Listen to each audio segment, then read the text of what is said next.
Hello everybody, today we're gonna see how to create a Blynk account for free. First, open blynk.io. After that, click on sign up free or sign up right here.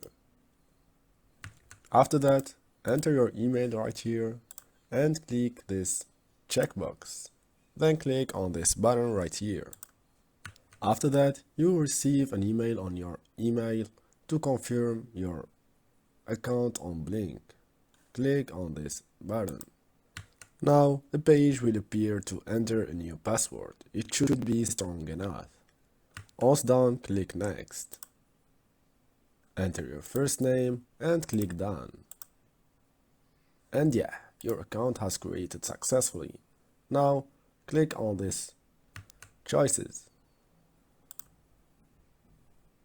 And yeah, you have successfully created your Blynk account ready to use with your IoT projects.